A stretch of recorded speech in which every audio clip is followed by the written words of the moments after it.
அனைவருக்கும் வணக்கம். நம்முடைய பிஆர் மேக்ஸ் அகாடமியில் PGTRB, UGTRB, TRB arts, TNSET, TNPSC combined technical services for mathematics, statistics, economics இந்த எக்ஸாமினேஷன்ஸ்க்கெல்லாம் ஆன்லைன் கோச்சிங் கொடுத்துட்ருக்கோம். இன்ட்ரெஸ்டடாக இருக்கிறவங்க காண்டாக்ட் பண்ணுங்கள். PGTRB examinations August month notification, UGTRB September month notification, arts TRB already notification release பண்ணிட்டாங்க. TNSET yearly twice, TNPSC combined technical services examinations non-interview post notification May 21st release பண்ணுறாங்க. So இந்த எக்ஸாமினேஷன்ஸ்க்கு எல்லாம் online coaching போயிட்டுருக்கு. இன்ட்ரெஸ்டடாக இருக்கிறவங்க contact பண்ணுங்கள். Previous இயர்ஸில் கேட்டிருந்த ஒரு கொஷின் தான் இது. ஒரு டைரக்ட் ரிசல்ட்டு தான். எப்பொழுதுமே ஒரு ப்ரீவியஸ் இயர் கொஷினை எடுத்து நீங்கள் பார்க்கும்போது அது ரிலேட்டடாக வேறு எப்படியெல்லாம் கொஷின்ஸ் கேட்பாங்க அப்படின்னு கொஞ்சம் திங்க் பண்ணுங்கள். நிறைய நம்பர் ஆஃப் கொஷின்ஸ் உங்களுக்கு அப்போ கிடைக்கும்.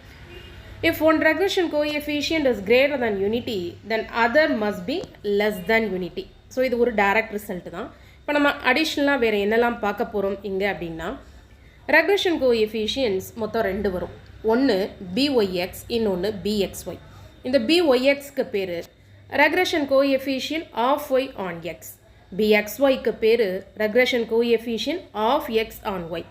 கார்லேஷனுக்கும் இந்த ரெக்ரெஷன் கோஎஃபிஷியன்ஸ்க்கும் என்ன ரிலேஷன்ஷிப்னா, gamma is equal to square root of BYX into BXY.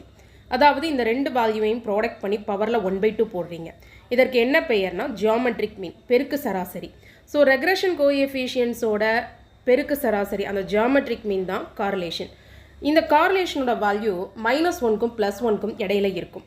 +1 இருந்தால் கார்லேஷனோட வேல்யூ +1 இருந்தால் அங்கே அந்த 2 ரேண்டம் வேரியபிள்ஸும் பெர்ஃபெக்ட் பாசிட்டிவ் கார்லேஷன். அதுவே -1 இருந்ததுன்னா பெர்ஃபெக்ட் நெகட்டிவ் கார்லேஷன். 0 இருந்தால் அன்கார்லேட்டட்.